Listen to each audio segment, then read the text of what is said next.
educated and therefore marrying later as well.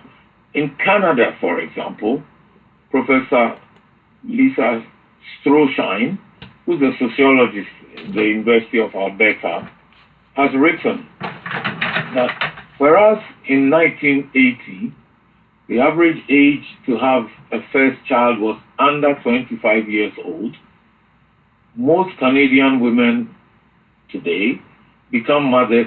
Think about your own country. How is it like?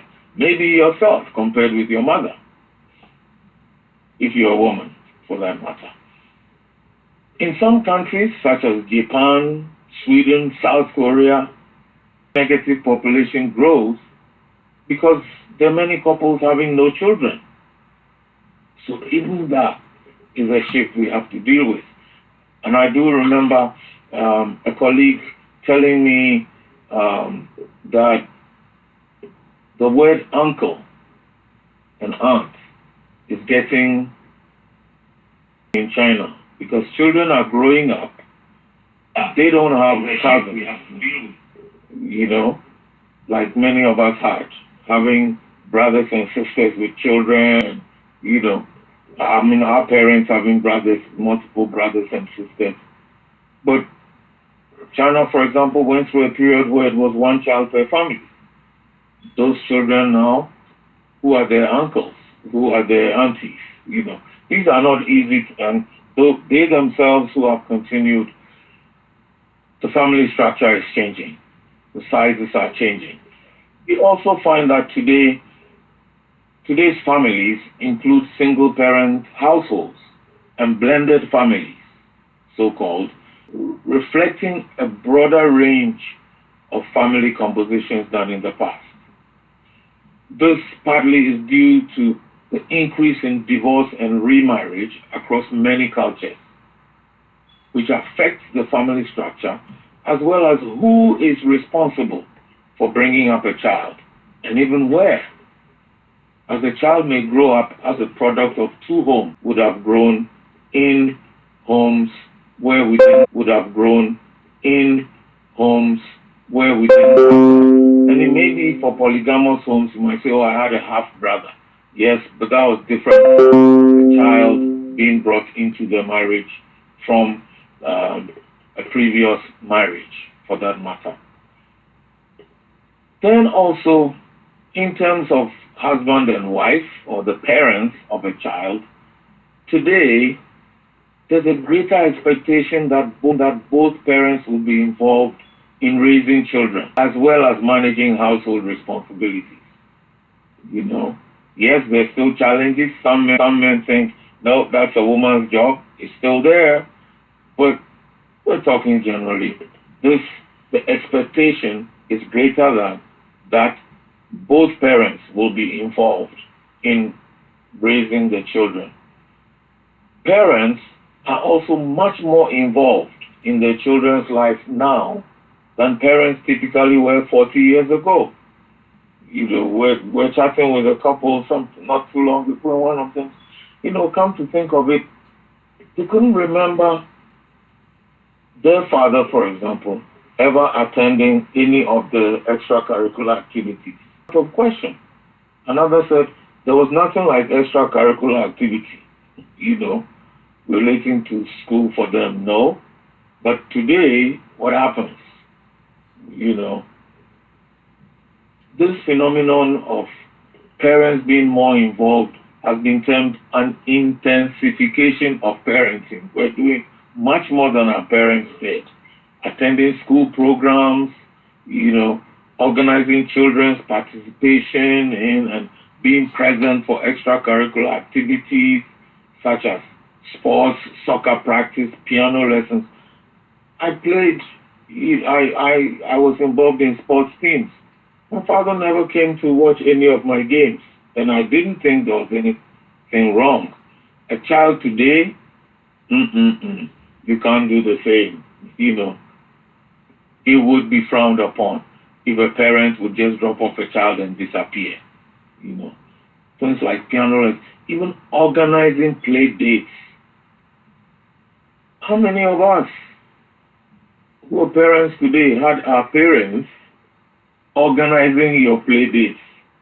Today it's common. It's even expected. You can't just send your child, you can go across the road to play. It's much more difficult today. Parents are the ones organizing these things. So you can see how much more of our time is going into these things for our children. Then how about working mothers? You know, mothers have worked all throughout history. But they started to work more around the home, not necessarily in the home. You know, for some people, your mom may have had a business, and if it was a farm, both mom and dad went to the farm, you know, and the children could go along, you know, as they grew older.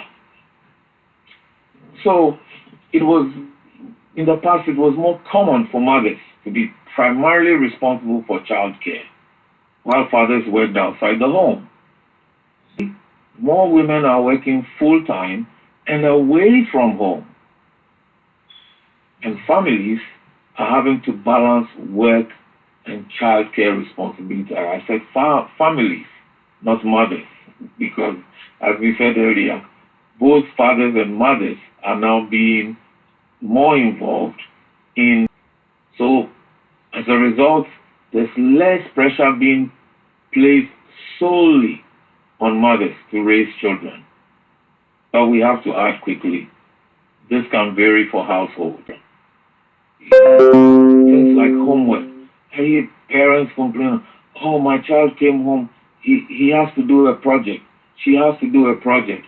You know, and sometimes you, the parents, might think you are the one in school because you are the one looking for whether it's things to use for the supplies to be able to do the project, or you might find yourself, you know, being on the net with your child, researching different things, you know.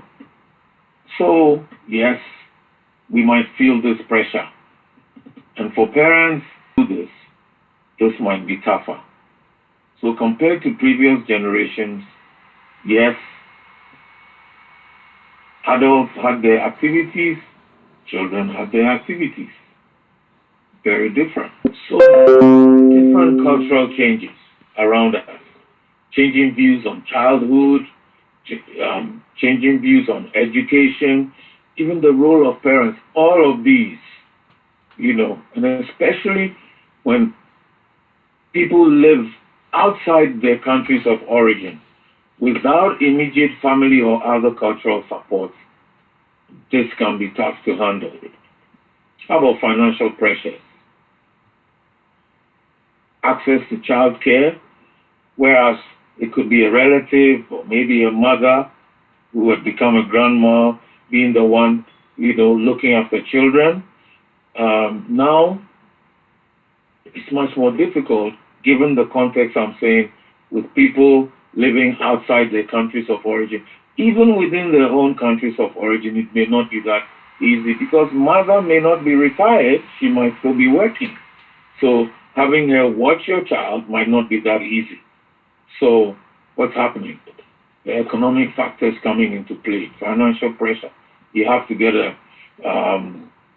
somebody as a child's caregiver, you know, and it's easy. I mean, maybe you're going through it. You know, we've heard women lamenting, you know, it seems the work I'm doing is to make money to give to my child's caregiver, you know. At least a significant chunk of it is going into child care, whether it's an individual or you have a place where you take them, you know. And then educational opportunities are also becoming more expensive, you know. So this is not easy for parents to be able to do. Then the demands of things that children should have are very different today, you know. How many of you had phones growing up? But now it's expected after a certain age to give your child a phone, you know. The debate in the UK not long ago was at what age to allow children to have phones, you know. And sometimes it's the parents who are fighting for the children to get those gadgets and not the children themselves. Because it's the way, you know. Then also we have to say that we're learning more about child development, things like doctors are more open now and, you know, they're interacting more with parents, especially new parents, about things to do for the baby and caring for themselves, compared with relying on parents, you know, and relatives for this information. It's very common these days to have a grandparent complaining about class. But there is much more now available, you know, and it's linked to my next point, the internet, technology, and social media. So every parent today has to navigate the digital age, social media, online safety, and what we can term an avalanche of information and opinions. There are all kinds of people on social media, whether you call them influencers or anybody with a phone, which has a camera, can become, you know, an expert. They're saying something, they're giving their opinions. And this is available to all of us. And just because of the way social media works, you don't even have to request these things. They begin popping up, you know, on your feed before you realize you're listening to or watching someone, you know. Whatever ideas they share as well. So the internet sometimes can be a very useful, a place for very useful, helpful forums. But we all know there can be an overwhelming number of contradictory opinions, you know. And knowing what to choose can be problematic. How about, and this is linked also with the resources for parenting, but as I said, we're learning more about parenting, much less from our own parents than from the internet. So this is not easy because we have to now sift through advice that sometimes is conflicting. What would you choose? How about parent-child relationships? Many people, 40 years plus, would have grown up in more hierarchical families. Father at the top, mother, then children, you know, things like that. Perhaps much more structured than today. Parenting today tends to be more open, with a greater emphasis on open communication, listening to our children's ideas, and fostering a sense of partnership in that regard. You know, husband and wife are increasingly seen more as partners together in raising their children than mom, you do it, I'm the father. I make sure everybody is doing their job, kind of. So it's not easy. Fathers are more likely to be able to, I'm saying to be able to, because it's not necessarily happening for some people, but parents are more likely to be able to sit with their children to discuss things, or at least to hear them out. Although it's still a challenge, you know. How about building emotional support? Parents today are more likely to think about that, building emotional bonds, making time to spend with their children. You know, for many countries, what is called the long vacation or summer vacation is ending or has ended, and parents would take time off to travel with their children, do things, spend time, and so on. For some people, it's used not to be so. If you're on vacation, it meant you stayed at home. Your parents were freer to leave you at home with your other siblings. You know, now it's more doing things together, parents and children. It's more likely parents are more knowledgeable, I would say, about showing affection and its impact in the child's life. and then even having conversations about the child's feelings and the challenges they're facing. You know, think back to your own time. What airtime did your own parents give you to listen to how you felt about something? You know, many people didn't have that. You weren't looking, your face didn't look fine, you were to straighten your face. It was more likely that than what's, and if you were asked what's wrong, it was followed by straighten your face. Don't be looking that way, you know. If long before they would even ask if there was anything really wrong. So it's important that we understand these things. And let's look at this final one.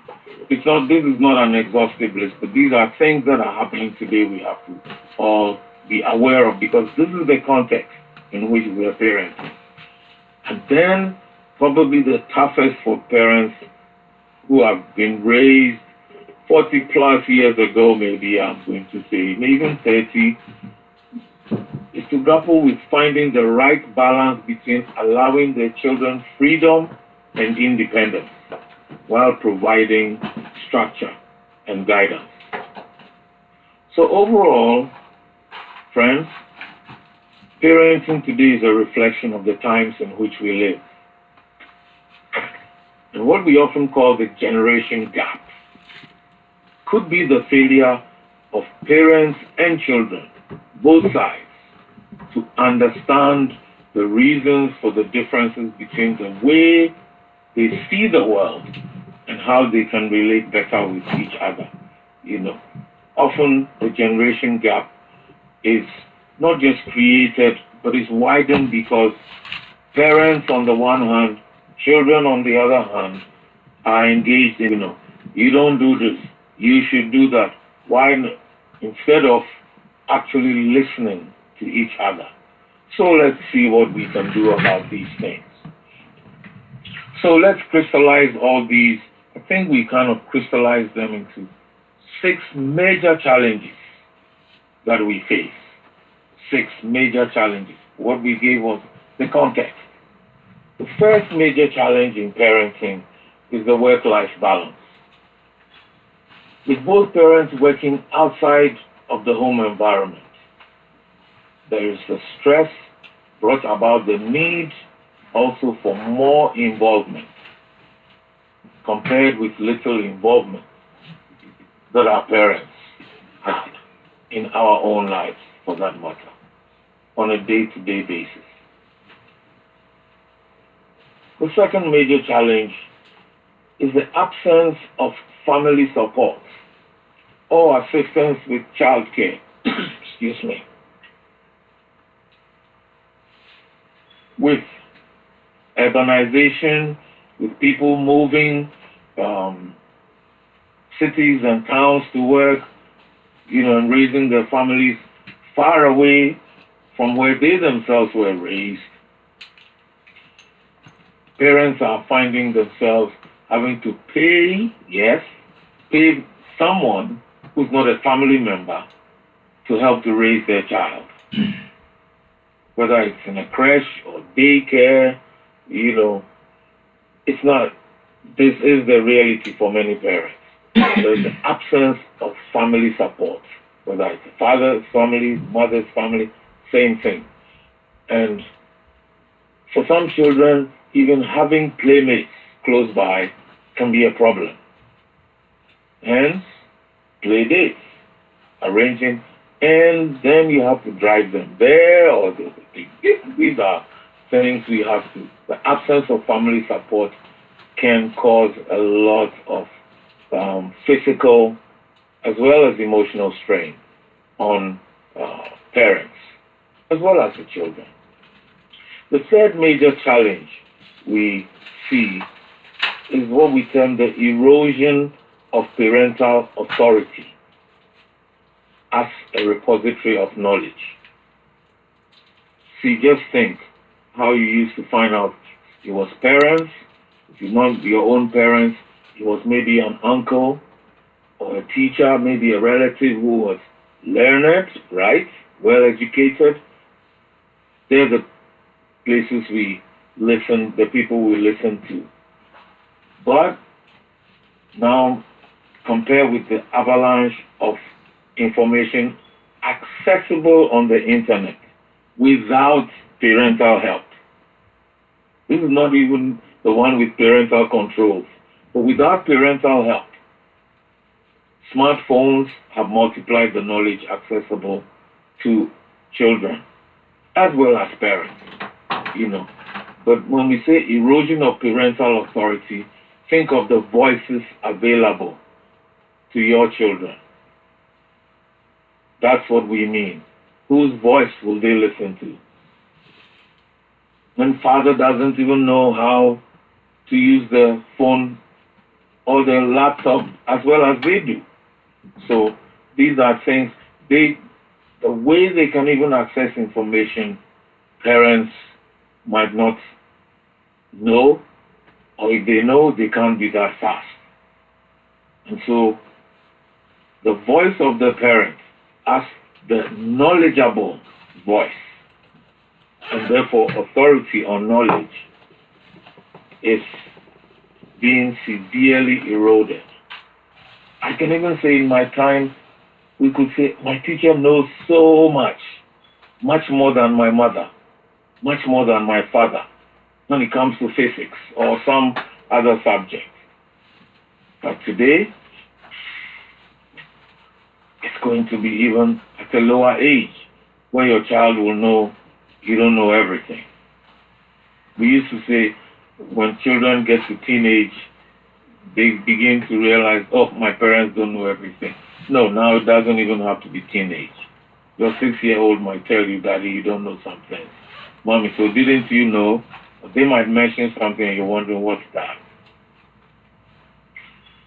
And coupled with the internet is what we call the infiltration of values through social media. We're using infiltration broadly. Yes, because you didn't invite them into your home. It's coming to you. So your child can be, in Timbuktu, your child can be in Iceland, but they're learning Jerusalem, the dance in South Africa. They don't have to travel there. Before you realize they're dancing Jerusalem, you wonder, what is this? And so, oh, you didn't know it's the new dance. Or just think about any of these things. Music, dressing, hairstyles. Parents are still fighting with their children. Why do boys want to braid? Why do girls want to wear wigs? What about piercing? Both boys and girls. Whether it's piercing, people are piercing all kinds of places. So these are things parents haven't been used to.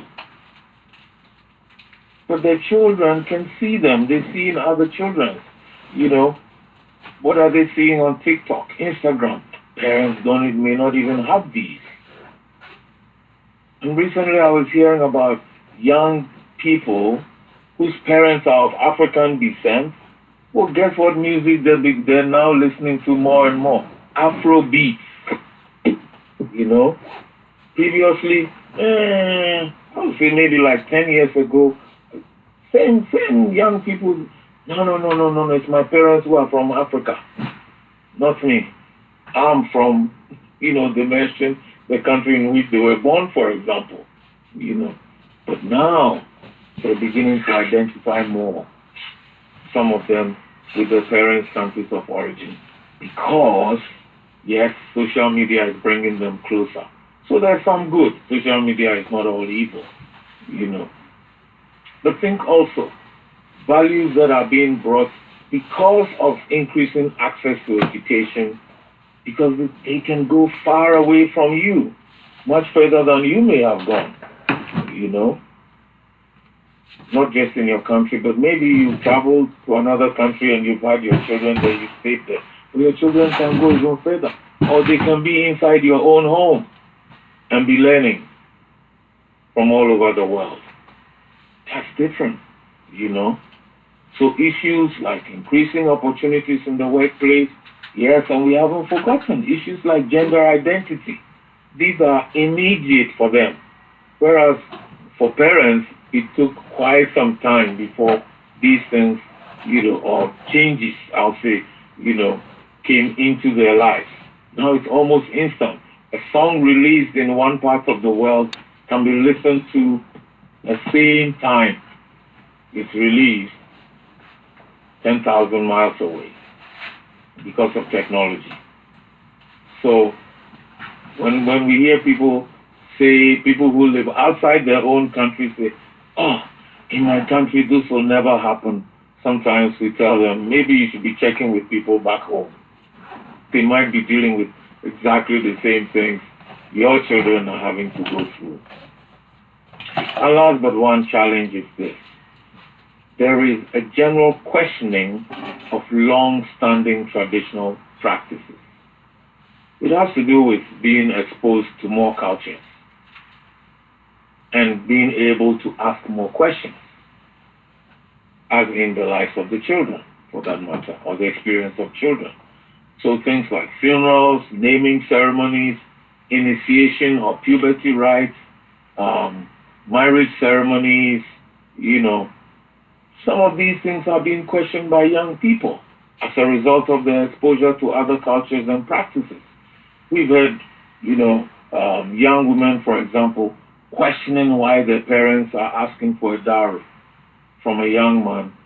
And some have even equated that to being sold by their parents, Yes, we've had time to talk with you. No. Do you think your father will sell you for that much? You see. But sometimes misinformation or the failure of parents to provide the accurate information leads children to take what they're hearing elsewhere. Remember, they have access to much more information than parents.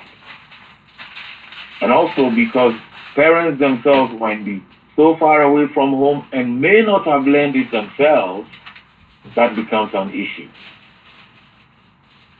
The last major challenge is this. Maybe there may be others we haven't raised, but we think these are the major ones we are having to deal with today in parenting. Blended families. As mentioned earlier, the increases in divorce and remarriage have resulted in more of what is termed blended families. His children or her children from another marriage, and then our children, the ones a couple have together, accompanied by the stress of navigating ex-spouses and their parental rights. So what can we do? In the US, the Pew Research Center asked over 3,700 participants nationwide. Here was the question. Compared with how you were raised, are you trying to raise your children in a similar way or a different way? Overall, roughly as many US parents say they are raising their children similar to how they were raised, that was 43%, as those who were doing so differently, 44%. So almost an even split. But 1 out of 10 parents, near 12%, said they're neither raising their children similarly nor differently from how they were raised. Now, question to you is, how are you raising your children? So, just so that children are not confused, what can we do as parents? It is important, first, we think this should be the foundation, that parents agree on how they will raise their children. If parents are not agreed, you're setting up your children for confusion, and yourselves as parents to be fighting all through the childhood of your children, and maybe even beyond. So, here are areas we think every parent should cover. Every set of parents should cover. First of all, recognize. We have to acknowledge that these are not the times in which you grew up. These are not the times in which you grew up. Therefore, methods that worked with you may not succeed or be acceptable or as effective with your children. Some were caned. Some could be reprimanded publicly by strangers. Oof. Today, parents fight about caning their children. Okay? That's a major change. How shall we discipline? No, the cane. No, don't strike my child, one might say. So, that's why we say agree before the kids come. And if you already have them, maybe you need to have a summit between yourself as parents and agree. How are we going to do this? Second, remember that when you were a child, did not necessarily agree with or like every action or decision of your parents. Sometimes we forget that we too, at some point, felt like rebelling. We too, at some point, disobeyed. Yes, when we had the opportunity. So your children, our children, will also have their disagreements with us or about the way we do things. But what's the difference? In your time, in my time, a child was generally not allowed to voice their displeasure. You did as you were told. Whether the parent was right or not. You did it. A child today expects to be heard, and especially to voice their opinion, whether the parent is right or not. And the Bible reminds parents not to provoke their children, just in case you want to be on my case and say, no, the children just have to obey. Well, the Bible reminds parents not to provoke their children.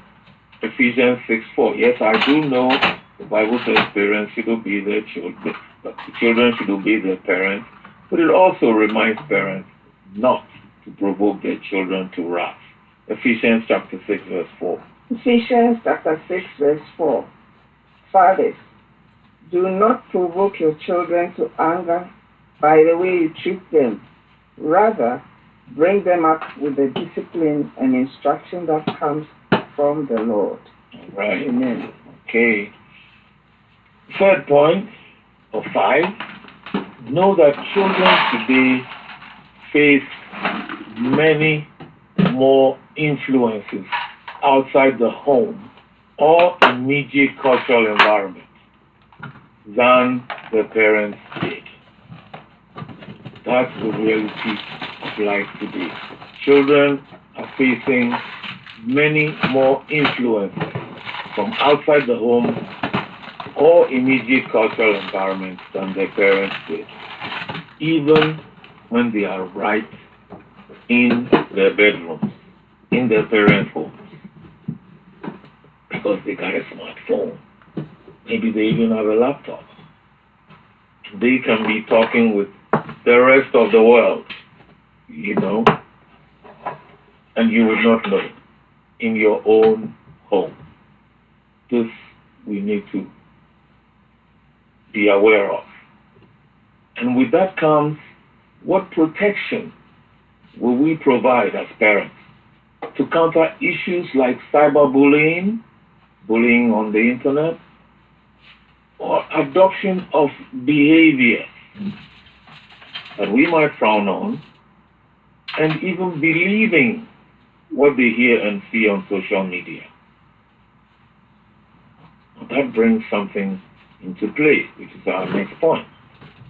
So it's important to develop open and continuous communication with children to know what they're going through on a daily basis. This is critical, because if we don't have open, and that's why we say continuous communication with our children, yes, we wouldn't know what's going on.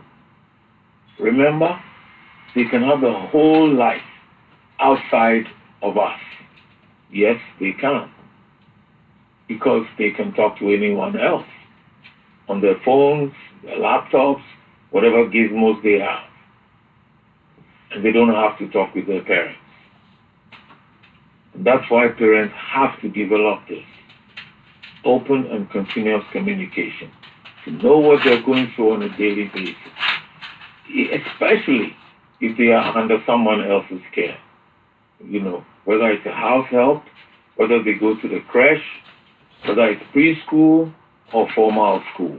It's important to have a means of knowing how was your day in school, what did you do, even getting to know their friends. What their friends, interests are, things like that. Build a relationship with your child that allows you to be able to talk with them. This is what they say. Don't only talk to us, talk with us. They say the parents should do. And then, to undergird all of this, determine the values and principles you would like to instill in your children. You have to determine that. If you haven't had children, well, great. Determine.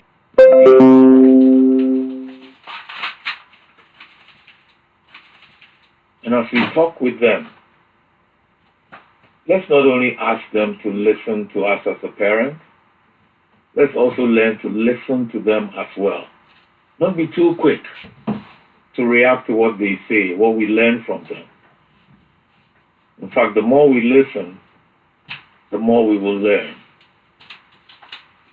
So get to know their friends, what they talk about, what music they're listening to, who they're following on social media, and the trends influencing their age group. Yes.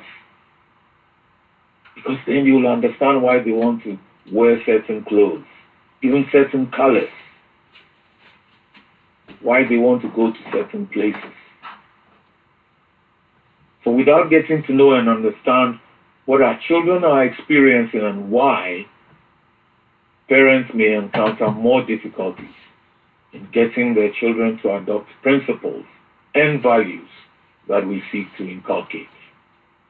So, friends, the key here then is how we as parents can create and apportion the time that we will need to spend with and for our children and all these parental responsibilities, because it takes time. Yes, and we have to make that time because the children are our responsibility, not the responsibility of the society. No.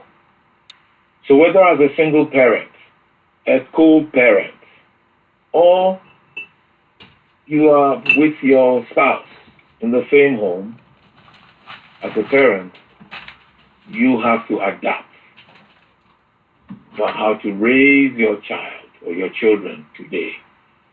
And this is more pronounced, as we said, when raising children in environments that are foreign to the parents' own upbringing. As we parents ourselves might be adjusting to the changes of living in a new environment with little or sometimes no support from immediate family or people who may understand your customs and traditions. Long established and specific roles are changing. Fathers and mothers both have to adopt rather than say, this is what I expect, or that's not how I was brought up. Finally, every parent needs to ask, am I appropriately and adequately preparing my child for tomorrow? What do I want my child to take away from me and the home environment I've provided, and how I've raised them for their adult life? That's probably the biggest responsibility we have, to prepare them for their own lives and for tomorrow, when they also may be gone from us. That's tough, my friends. We take heart in this, my wife and I, and say, with God's help, we can and will succeed. Thank you for listening to us. Now we hand over to Dr. Jacobs Abbey for questions, your contributions, and feedback. Thank you so much. Thank you so much, Uncle Richard. Thank you, listeners. A lot of nugget has been shared. I pray and hope that all of you have learned. So we follow the same tradition. If you are on the conference line, you can unmute yourself and ask the question. If you're on YouTube, you are welcome to type in and I will read that on your behalf. You can equally send your message to country code +1, area code 571-337-9185, and we'll ask the question on your behalf. For the sake of privacy, we try as much as possible not to mention the individual name, but we may mention your location as in Ghana, Nigeria, just for demographic purposes and nothing else. So our first question is coming from New Jersey. And it says, Mr. and Mrs. Crab, please tell us what's the biggest difference between how you were raised and how you are raising your children now. The biggest difference. I'm not sure about the biggest difference, but I can say one of the differences is for me, and I'm saying, and you understand why I'm saying for me, you know, for me is being available to my children, because that was not so for me. I grew up in two different homes, and in each of them, the parents, I'll say, not both parents were available. I'll say the fathers weren't that available, you know. And so making myself available to my children has been a major difference. It didn't start that way. When my children were much younger, I used to travel heavily. In fact, there was a period when at least 1 week in the month, I was not home. And I wasn't just home in another part of the country. I was actually outside the country, our country, completely. So a lot of it then fell on my wife. But I'm saying, for me, this was the major one.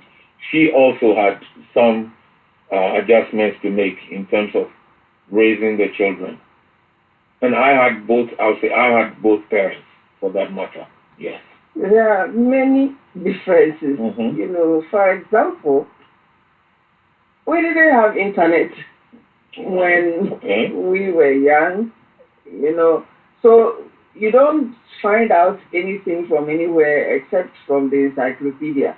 Right. Actually, one of the girls told us. And now they're finding out things from anywhere. Before they come to ask you a question, they have gone to Google and done so many things before they come and ask you. So it's very different. And listening to many other people, TV was not, you know, in Ghana we had TV from like, I think 5 evening, yes, till 11 p.m. That's all. They have 24-hour TV. Because we moved from Ghana to the US. Yes. And we had, at a certain point, we had only one channel, and then it got to about 3. Now there are so many channels. So there are so many differences. They're watching things, hearing things, you know, all the time. So it's different. So their thinking and everything is different from what we had. But we have to adjust to it. Yeah. And just by comparison, you know, within the same environment in Ghana today, they have internet. I'll say, if you're talking about the area in which we live, they have internet, they have Everything. multi-channel TV, 24-hour TV. So this is why we say the changes can be very drastic. This is over 20 years. That's the change that's come, So very good question, though. So that's why we've had to also make changes, from how we were brought up. Yes. Thank you. And then we also have children on 2 different continents. Mm-hmm. That was a major change. We had one country, period. Yeah. Awesome. Thank you so much. Another question, and this is coming from New York, and it says that good evening, Mr. and Mrs. Crab. Wonderful presentation as always. My question is, when you became parents, what caught you completely off guard that no one had warned you about? I don't think anything caught me off guard. Before I became a parent, in fact, before I got married, my fear was if I could actually raise children to become really good citizens, well-behaved children, because I saw parents who were very good citizens, parents who were, prominent people in the nation, and their children were so bad. So that was my fear. So whatever I could do, I started reading a lot on parenting. So that helped me. So I could see problems that parents have. So nothing caught me off guard. Anything that happened, well, it can happen. So I think the help I got was that, well, we both loved reading. Mm-hmm. So, and I really read about parenting because it was my fear. It was my biggest fear in marriage, having children and not being able to bring them up to be, to be good children. Mm-hmm. I won't say I got caught off guard. I mean, I knew it was work, but I didn't realize it would be such hard work. Let me just put it that way. Really hard work bringing up children. That it was hard work.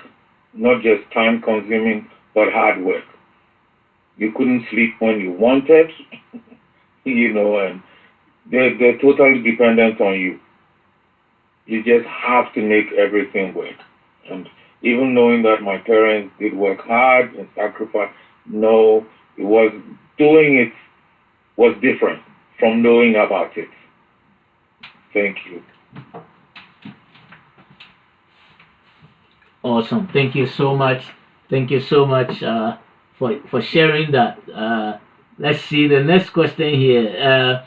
This question is from Nigeria, and it reads, let's be honest here. And this question is directly to Mr. Crab. What's the parents' advice you got that you completely ignored? All advice that I got completely ignored. I can't really remember any that I can't remember. I honestly can't. Since you say we should be honest, I can't. Parental advice that I ignored. No. I can't. I can't remember. We got good parental advice, and early in our marriage we got some very good older Christian friends, who helped us along the way, and then we got involved maybe in our first within fourth or so year of marriage. with a group called Family Life Mission that teaches about marriage and family life. So it helped us. Our marriage wasn't doing too well, and we had begun having children. So that was really God sent, that we could learn about marriage, how to be married well and enjoying it. That's why you hear us talk about enjoying your marriage and not enduring, which we were doing at the time. And then in terms of raising a family and doing it right, with biblical principles. So we learned from some really, really good people, and that helped us. So I can't remember advice that I ignored. I can't. Cool. Thank you. All right, thank you.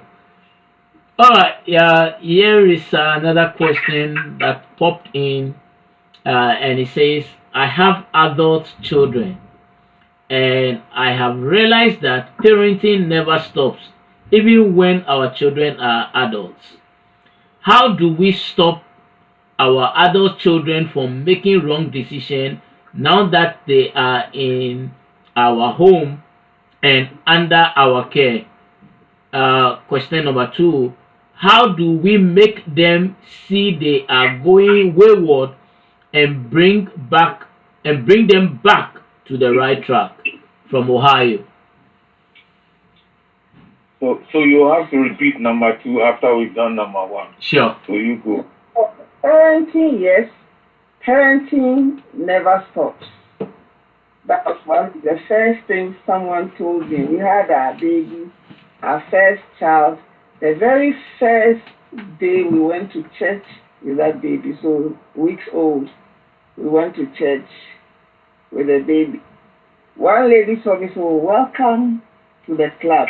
You never rest until you go to your grave. I thought about it and I asked other people, why that statement? And I realized that it is true. At all times, there is something you have to do for your child, even when they are old. But you have to decide how you do it. You see, the raising the children, training them, we have to do it when they are young. That's why the Bible says that train up a child when he's young, and when he's old, he will not depart from it. The basics we have to give to them right from the beginning. When they are grown, when they are growing, and when they are adults, that's past 18, they're still in your house, or they are even not in your house. If they are making any mistake, yours is to point it out to them. That's all. You will, and I never stop. I let you know that that will not be a good thing for you. It's up to them to listen to you or not.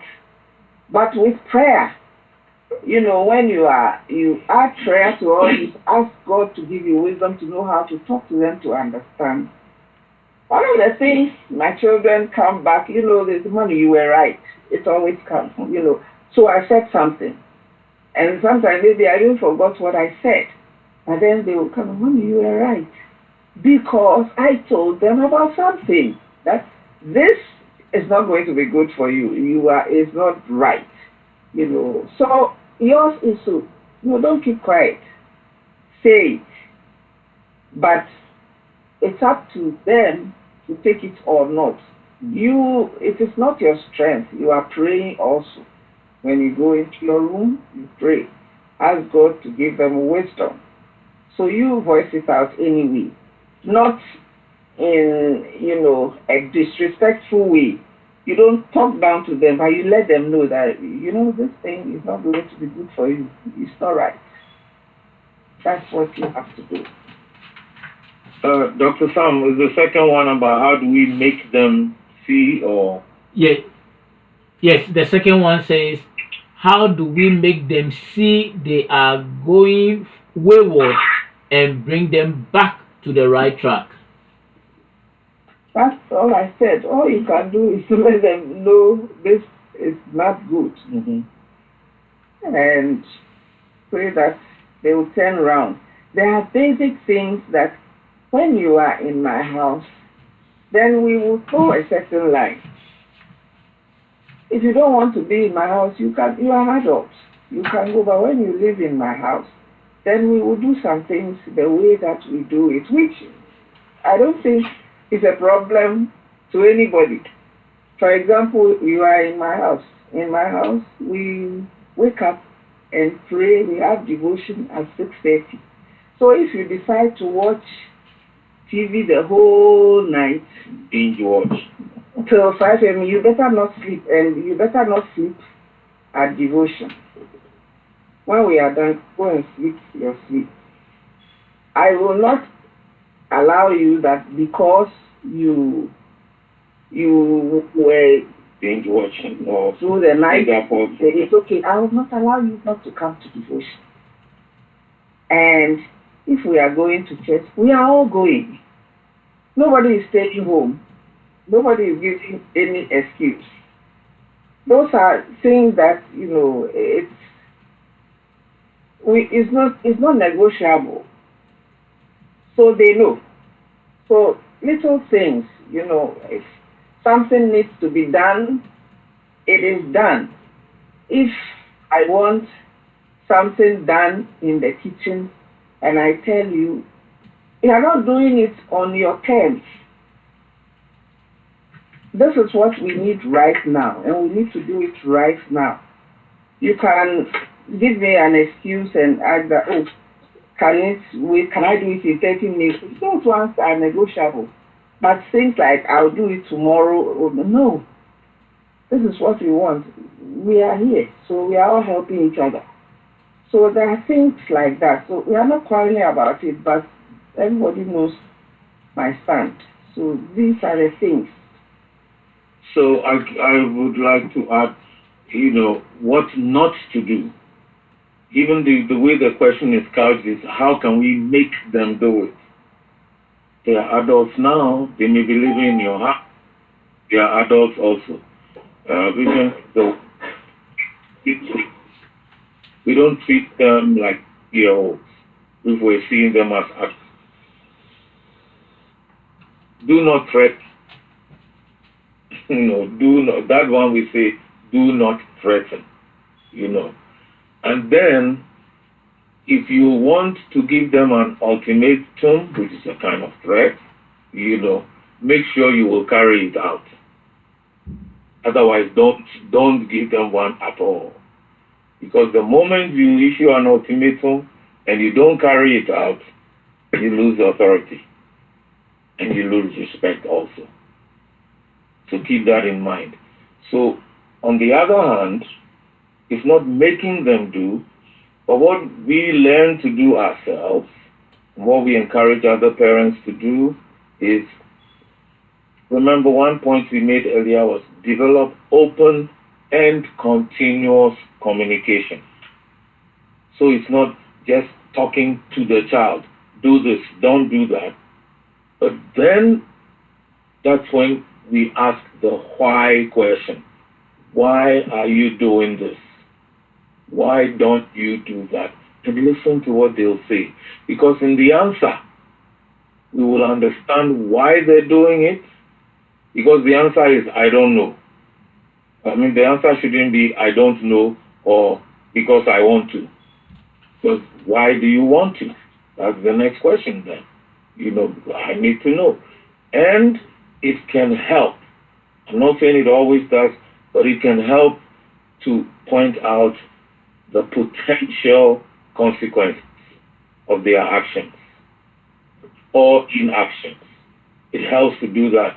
Parents, by experience, we will know. And it helps to let our children, adult children also know, the path you're treading, this is what it could lead to. It's likely to do this, and let them know that. The choice will still be theirs. And if you want to kick them out because they're not doing what honors you, or you feel they're disrespecting you by their behavior, that's your call. But we know parents agonize over that because they still want to maintain a relationship with the child, adult or not. Thank you.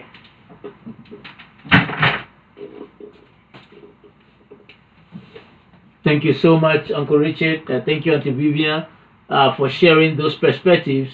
We have plenty of questions coming in. Uh, let's go to Ghana, and this says that uh, thank you, Mr. and Mrs. Craft, for sharing. I remember you, Pa, when you were in Ghana. You used to host a TV show. I just forgot the TV series name, but I remember you, Pa. And my question to you is, and the question says that, uh, let's see here, go back to, all right, so the question says, what's something that your kids or your children have taught you that you have never expected to learn? I'm trying to rephrase the question. That was why it said, what's something your kids or children have taught you that you never expected to learn? I'm not sure if the question came out well, Uncle Richard. I'm planning them. How do you them? I have the technology, and there are things on my own laptop I didn't know existed. You know, including some of the work I do. You know, I have a daughter whose field is similar to mine. There are times when I call her up. You know, I've even called her up at work sometimes. How do you do this? Sorry to disturb you. You know, are you busy now? Can you give me? You know, I'm stuck on this point. And she might say, oh, you know. And sometimes we actually would do a video call, and she's looking at the, what do you call it, the things. She says, okay, click here, yes, and on this one, go click. I never thought my children were going to teach me anything on the computer, because I got the first computer in our home. Teach them. Now they teach me. Sure. All the time. That's good. That's good. That's good. Thank you so much for sharing that. So now let's go to Sierra Leone, since we are already in West Africa. So a question from Sierra Leone, and the question reads, and it says that, can you please? I know you talked about it briefly, but can you re-emphasize the importance of parents agreeing on the terms to raise their children? My husband is sitting next to me here. The major issue or the major problem we've had in our 23 years of marriage has always been around raising children. I want to be the most disciplined one, and my husband want to play daddy good man, and it always makes the children tend to think that I am the wicked one. Please re-emphasize on this, and my heart will be blessed. From Sierra Leone. You have to agree on whatever you are doing all the time. And we came from different homes, so that can be a huge problem.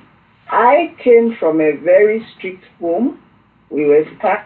First of all, I was raised by a single mom.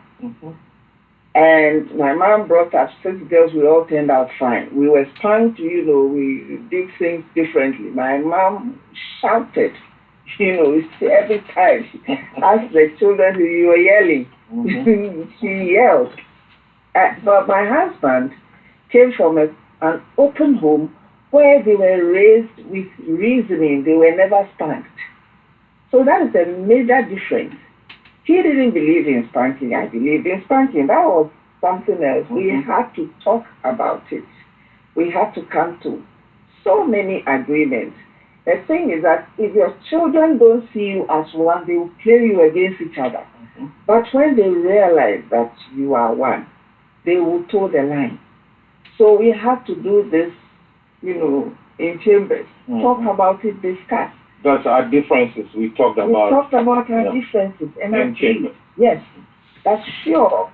He will tell me that, you know, the shouting, you shouted, how much did you get from it? Versus reasoning with a child. And I also have to get into, I don't know how to reason with 3-year-olds and 5-year-olds. We have to do something about it. But we came to an agreement that we are working together. So we got to the point where I could calm down and actually call them to talk to them. And he also got to the place where I realized the Bible says, spare the rod and spoil the child.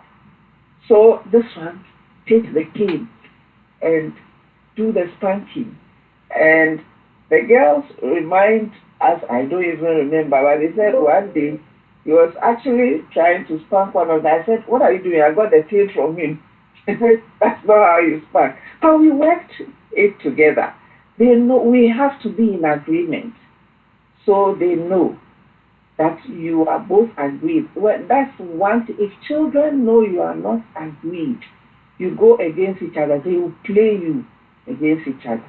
So don't do that to yourselves. And our differences behind closed doors.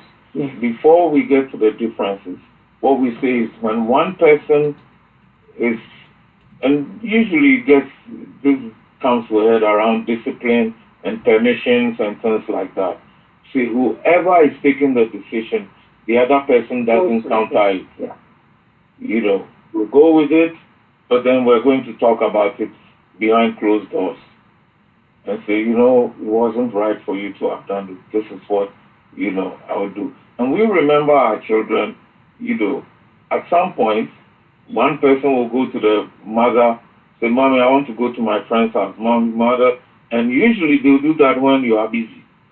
So you don't have time to ask questions. Say, yeah, okay, you know, which friend? You mentioned them. Oh, okay, go, you know. So I see them go, where are you going? I'm going to my friend. Why? You know, Mommy said I could go.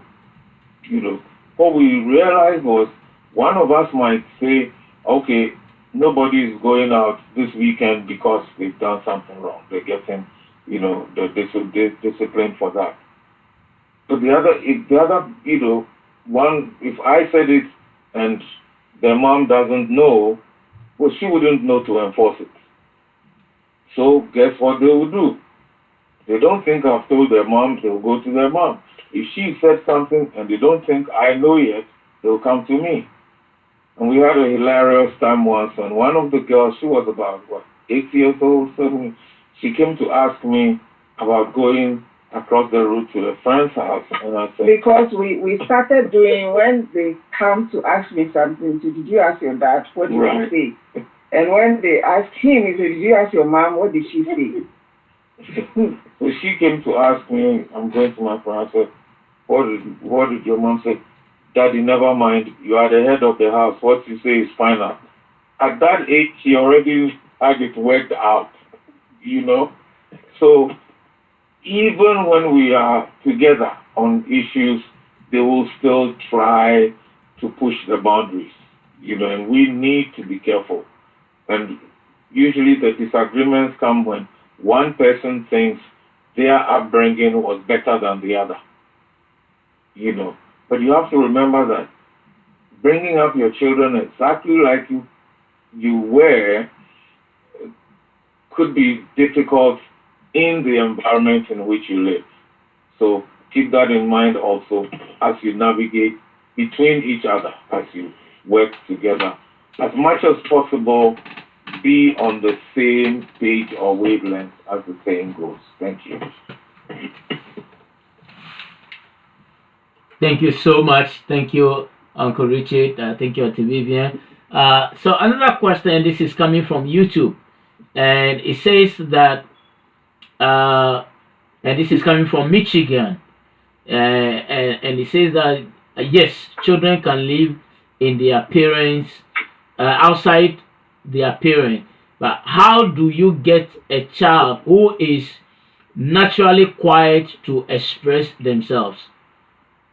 From Michigan. How do you? I think the previous one was a comment to the earlier conversation, but the actual question is, how do you get a child who is naturally quiet to express themselves? Good. I'm glad you didn't say a child who doesn't talk. So they're naturally quiet, but they do talk at some point. So What are they interested in? Start from what they're interested in, you know, and then work it from there.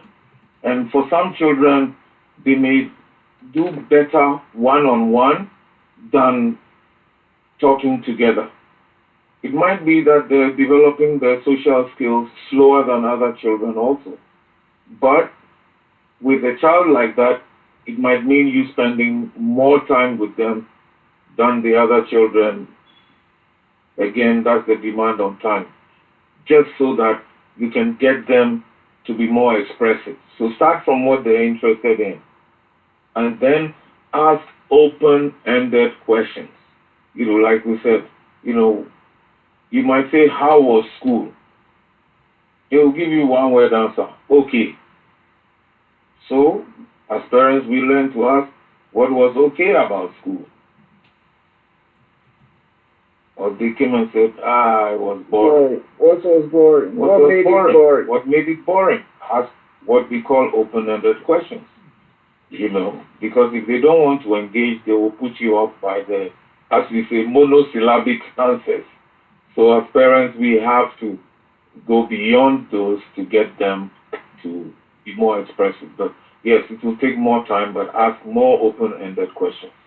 You know, tell me what you would like to do, or you know, start from something like that. Have them open up, then you can continue from there. Thank you.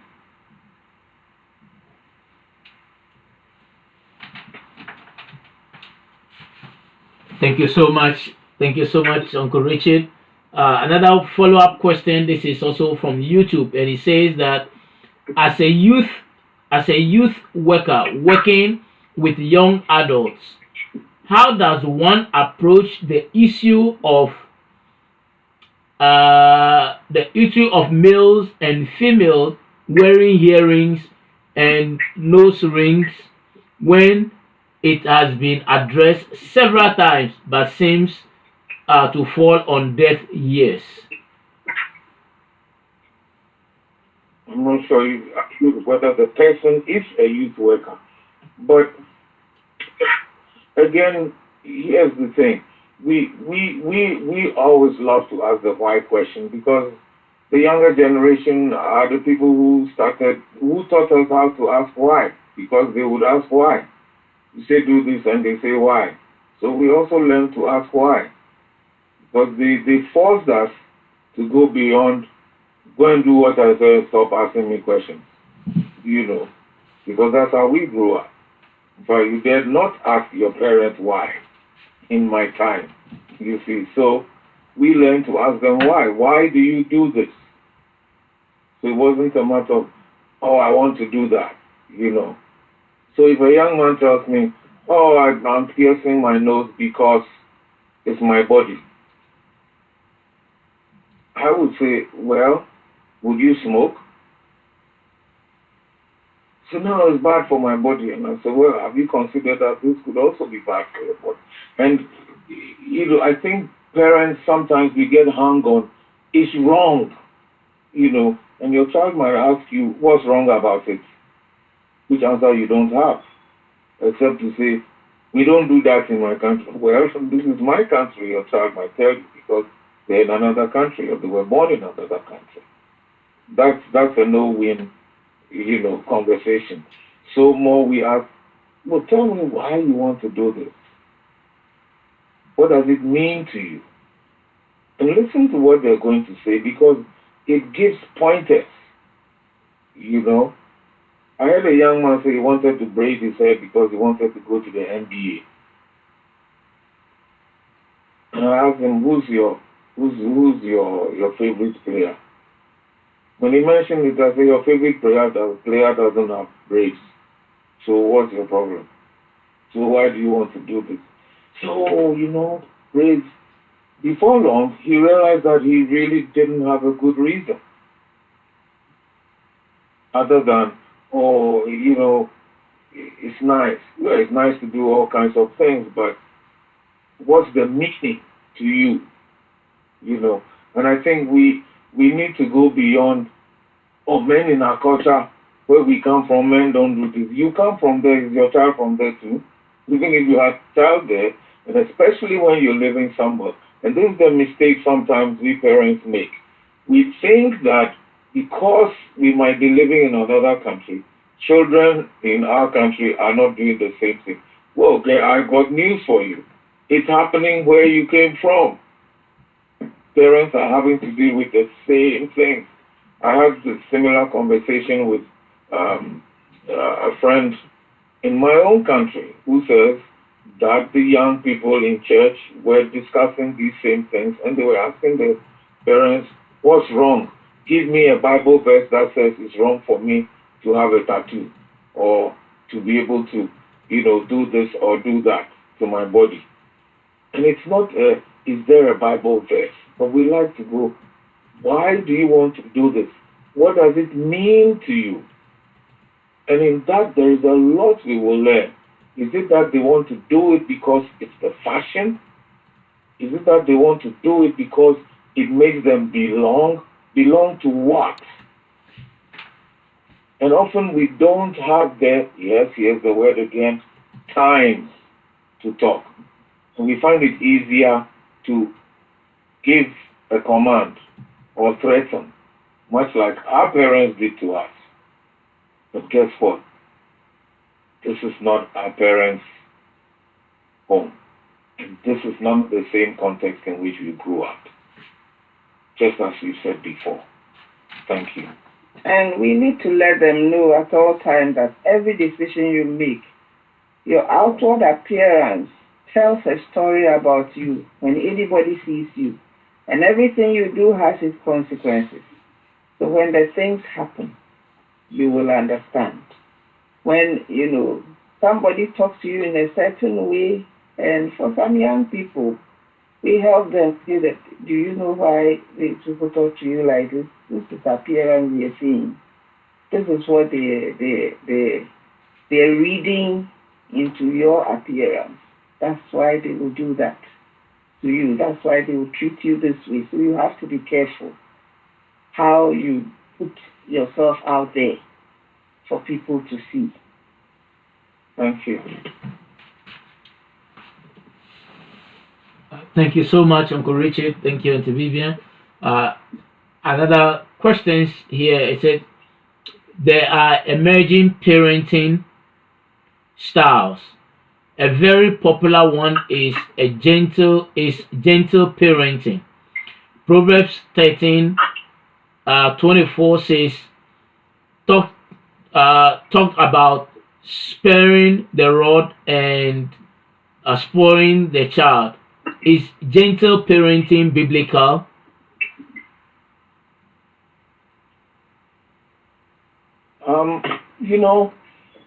This is a good question because it shows the influence of internet. Yes. We didn't mention some of the terms, but we've covered, them in what we've done. Now here's the thing. Gentle parenting, I just wanted to be able to capture exactly what gentle. Maybe the person might help us to understand what gentle parenting is, But here's what gentle parenting is. It is a shift away from stricter parental styles, which many of us may have grown up with, to a more lenient and empathetic approach. Now that's a whole broad range. I can be more lenient than my father and not cane. Actually, I didn't get caned as a child. So not every home went through the same thing. My wife got that. So yes, some of our first disagreements about children discipline was why cane? Talk to the child. And as you said, I can't reason. No. She said she couldn't reason with a 3-year-old. 5-year-old.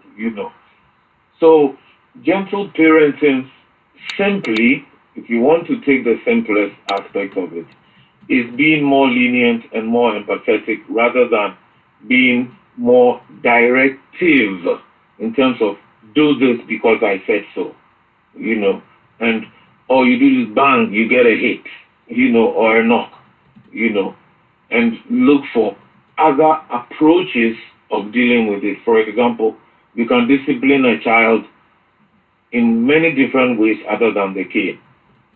If your child is, what do you call it, addicted to the phone, taking the phone even for 1 hour can cure some serious problem that they have in terms of obedience. You see, we're talking from experience. So, this is something we all need to understand. Yes, we can be gentle parents, but I think sometimes it's misunderstood that in gentle parenting, there is no discipline. And you let children do what they want. That's permissive parenting. That's a road to disaster. Because discipline is helpful. Children are not wired up to take the best of decisions, even that affects them. So a parent has responsibility to guide the child. And yes, we can guide a child in a more gentle way than our parents did. Yes, we can, for example, shout less. We the older people, we say shout. Today's young people say yell. So yes, we can yell less and give more verbal affirmation. Many of us, I grew up in a home, if you got 95% on a test, my father would ask, okay, which one didn't you get right? And he would ask why I didn't. The problem is by the time you would get home, I would get home with the report, sheet. We have done the correction in class. So I knew the answer, and he would be asking, so why couldn't I get it? Well, guess what happened with my own children? I realized I was doing that. And so one of my children told me, Daddy, on this math test, I got the highest in the class. And yet, what did she get from me? The same thing my father was doing. So why couldn't you answer this? And of course, she knew the correct answers. So I had to learn to give more verbal affirmation, just like our children are expecting today. And remember, they're learning in environments that are also changing the way children were treated or have been treated in the classroom. So if we at home aren't adapting to it, that would create some problems in terms of the environment we are creating for them. To yell less and to affirm more. That is important today compared with earlier. Thank you.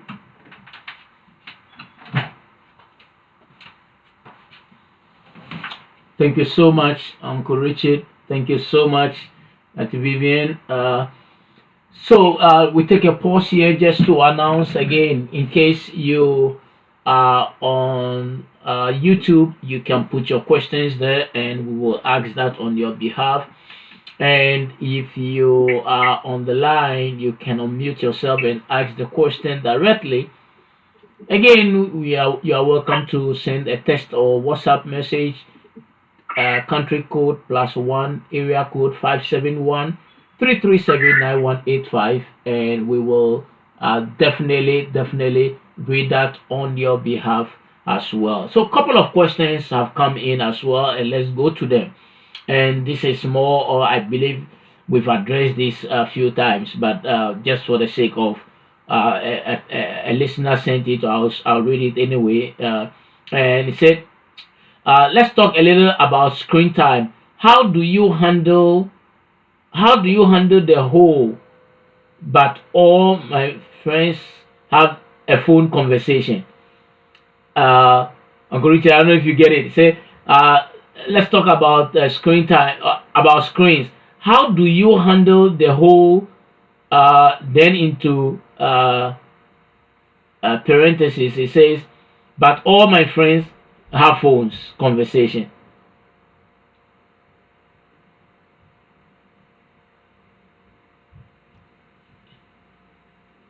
Uncle Richie, can you hear me?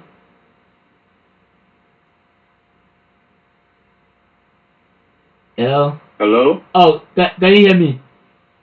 Yes. Can you hear? Yes, now we can hear you. I think you muted us. That's why. Oh, sorry. You just said unmuted. Okay. Yes. I said, when you finished, I said the first answer is you are not your friend. That's how we started. Yes. That's what we used to tell our girls. No, you are not your friend. Everybody, what's your name? Your name is not everybody. So we went through the why. Why do you need a phone now? So it's not because you must have one. We've had situations where we say, well, we can't afford it because we can't. And there's somewhere we can afford, but no, we don't think it's the time for you to get it. I remember our older girls telling us that we wanted to give our youngest a phone too early. Our youngest was born here in the U.S. The older ones were born in Ghana. So I think the youngest among them was 11 when we moved here. So, so why would we give our 10-year-old a phone because she's born in the U.S.? He said, nope. In fact, it's interesting that it's the older ones who give us even better reasons not to do so. Why does she need one? If she wants to get to the house, she can go to the school office. She can phone you. When we were in the high school, that's what they were saying. We could use the coin phone. Now the coin phone was gone, okay. Now it's cell phone. And they even said, no, it was the oldest among them who had the cell phone, and in an emergency, that person could call us. So things change. But again, we have to ask the why question. Do we want to give a phone because other children have phones? What does our child need the phone for? Is it so that they fit in with other children? Now that's a risk. When will the fitting in stop? I must have this pair of shoes because all my friends have it. I'm sorry. We don't think that's a good shoe. Or, so this is where we need to be talking with our children to understand why they want these. And do we want to inculcate in them the value that you follow the crowd? So if that's not what we want to do, and we want them to be able to be unique in their own way, but to be able to express what they want, yes. But it's also a lesson that you can want anything and everything, but you can't have everything and anything when you want. That's a lesson for life, not only as a child. It's a lesson for life. But if we as parents would indulge our children with everything, that's why I said sometimes, yes, we can afford, but we'll say not now. Because they have to learn that discipline, to be able to wait. And not just because you can afford, you're doing it. That's why they can run themselves into bankruptcy very quickly before they realize it. But there's the discipline of, yes, I can afford, but do I really have to buy it? And if I have to buy it, do I have to buy it now? Those are things we all have to learn. And parents being able to do that can be helpful. Sometimes the problem is that parents feel, well, I was deprived growing up. In my country, we didn't have this. I didn't have shoes. So how many shoes will you buy for your child to make up for what you didn't have as a child? And why do you have to buy $100 shoe for a child who will outgrow that this coming school year? Next school year, their feet would have outgrown it. So why am I going to spend $100 on it? Is it because I have the money? When a $20 pair of shoes can look equally good? Those are sometimes we, the parents, are the ones who have to be disciplined to be able to take the tough decisions. For some of us go to the other extreme. Whatever we didn't have, we will give our children whenever they want. And that is setting them up for disappointment later in life. And as my wife sometimes says, we need to be careful so that our children do not become adult liabilities for somebody else's child when they get married. Thank you. Thank you so much. Thank you so much. Another question coming from Ohio, and it says that, what do you do when your adult child stop going to church and is living the Christian faith and now listening to the teachings of another religion? He does not live at home. He has a job and he is financially sound. We have been praying for him. What else can we do? You know, you can only pray for your adult children in this case. The Bible says, train up a child in a way he should go, and when they are grown, they will not depart from it. You do make sure you do the training when they are young. Instill those beliefs in them. And that's why the Bible says when they are grown, they will not depart from it. Explain things to them. Don't just go through the motions. You know, we are not just going to church. There's a reason why we are going to church. You are not doing it because of the training. Some people say the training I've got is not the training. It is Jesus I am giving you. You have to decide on things you do. Not because mommy doesn't like it or daddy doesn't like it. Because Jesus doesn't like it. That is what you are doing. You are serving the Lord, not me. You are not pleasing me. So when you instill those things in them, when they are grown, as someone says, some of them will take a scenic route. They will go around, sometimes try a few things, and they will come back. They will come back.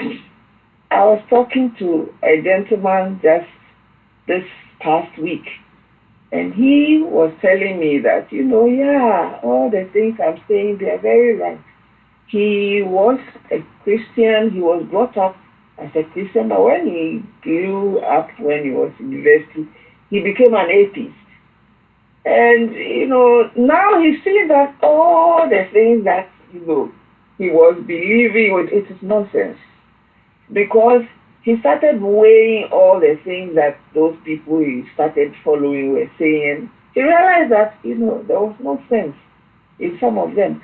It is because of the training he had as a child. So when he gets to the time that he felt that maybe I should read into these things to see what they are, he will see the difference. So give them what you should give them. Don't play with the children when they are young. Instill the things in them. Give them scripture. Give them Jesus. And make sure that they are not pleasing you. They are pleasing God. So wherever you are, God sees you. He is dealing with you. So they will go with it. And if sometimes, yes, they will do a few things, experiment on things, they will come back. Just pray for them. Thank you. Thank you very much, Mrs. Crab. So we have last but one question here, except some come in before we wrap up, but we are just understanding. Hello? Yes.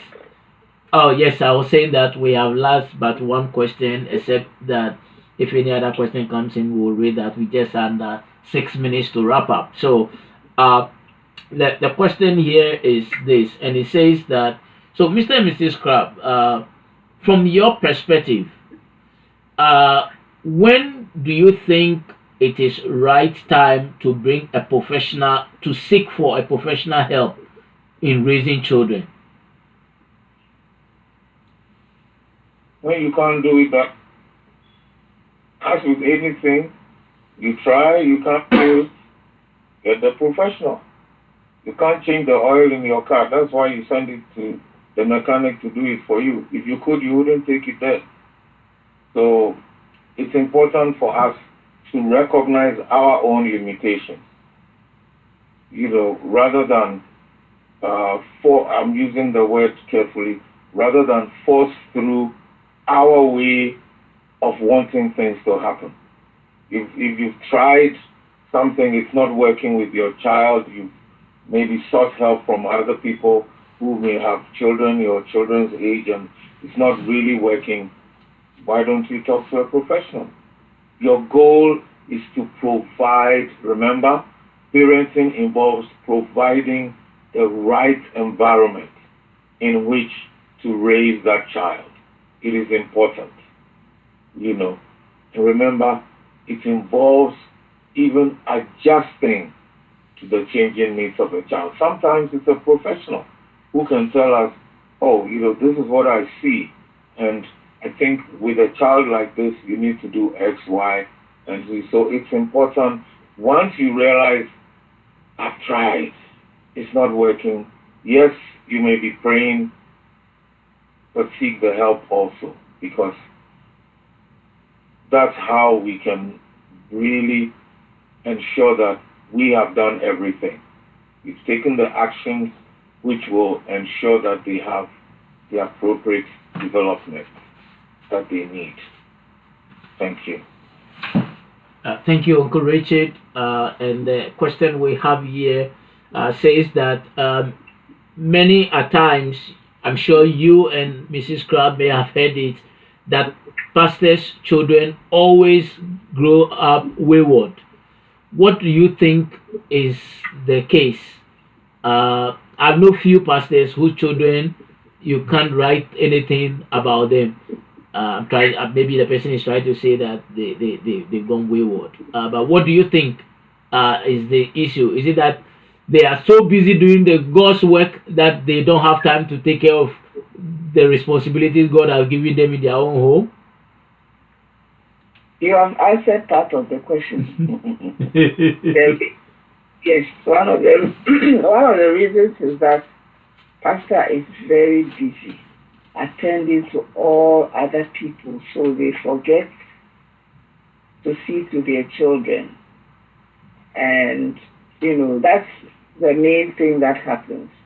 They usually don't see, some pastors are very, very busy. Even in their home, they have an office, so even in the home, he's in his office. People are still coming there, he's doing things there, so they don't have time for the children. That's one of the problems.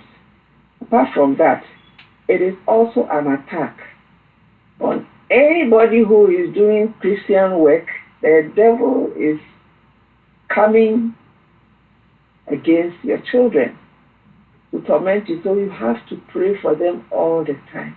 Commit them to the Lord and ask the Lord to give you wisdom to know how to do it for them. So that's what I'll say. Having time with them, leave some of the time you have with other people to your children too. Thank you. Thank you so much. Thank you so much, Auntie Vivian. And then the last question we have here says that... Last question? Yes, the last question we have here says that thank you so much, Mr. and Mrs. Crab. Over the years, you have always delivered very well, and we are grateful. My question here is, isn't it that Africans are overly attached to their children? Because for those of us who have lived in this part of the world, I don't know which part the person is referring to here though, but I said who have lived this part of the world for a while, we've come to the realization that when children get to 18 or 21 years of age, they are gone. But the African is so attached that even in adulthood, we still want to babysit our adult children. Is it a paradoxical challenge, or what do you think? It is not true to want to babysit our children. We have different cultures, and the way that we do things are a little different, which comes with some blessings and some problem also, but everybody has a problem. Those people who will bring, especially the, let's say the whites, you want to talk about maybe the American way, or the children are brought up when they're 18, they leave home. Some of them, they're 18 and the parents say they can't even pay their fees anymore. You have to take a loan and fend for yourself. So they detach themselves from the parents. Some of those parents are grown and they are aching in their heart because the children do not come back to do anything with them. They don't even talk to them. The African child, the way we bring up our children, we even though, you see, we don't show outward love like they do, they're hugging the children in public and all that. That's not what we do. But we show them love. We show them that we care. And so at all times, they can come home. Even when they leave, they know that they have to ask of their parents and be with them. It's not that we are too attached to them. We are not babysitting them. We are not, but we have a good cultural relationship with our children. We relate to them. So it doesn't matter even if they are 80, they are whatever, they are still, they know they are our children. They can relate to us. Versus this Western thing that the children, even when they are young, they are already detached from the parents. They want their privacy. 5-year-old, you can't come into their room. You have to, give them their privacy. And so they grow with that. By the time they're 18, for a lot of them, the parents think they are done. So for a lot of them, when you are 18, you are still in your parents or your parents. So I might as well go find my own place and live by myself. And a lot of them, they are there and they do. Parents, I know some parents who are 80. The child is like 5 minutes away from them. They don't even pass there to ask how mommy and daddy are doing. It's a bother to them. But they won't come and tell you. So it's not like, let's appreciate the culture we have and the way we relate to ourselves, parents and children. Mm-hmm. What you are talking about, the African way, we care for each other. And that is a good thing. Thank you. Thank you very much. Thank you very much. And that will be our last question for the night. And so I'll hand it over back to Uncle Richard and Auntie Vivian to give us a wrap up. And we will see you again next month. All right. Think we want us all to think over this. As parents, let's ask ourselves, am I appropriately and adequately preparing my child for tomorrow? What values do I want my child to take away from me and from the home provided for their own adult life? My prayer is that God will help us all be able to raise children that we will be proud of in future, and who will be proud of us that we give them a great future too. Thank you. God bless you all. We'll be together, God willing, next month. Bye for now. Thank you, Dr. Jacob Savvy. Thank you so much, Uncle Richard. Thank you so much, Uncle Richard. And thank you, everyone. Have a blessed day. Bye-bye for now.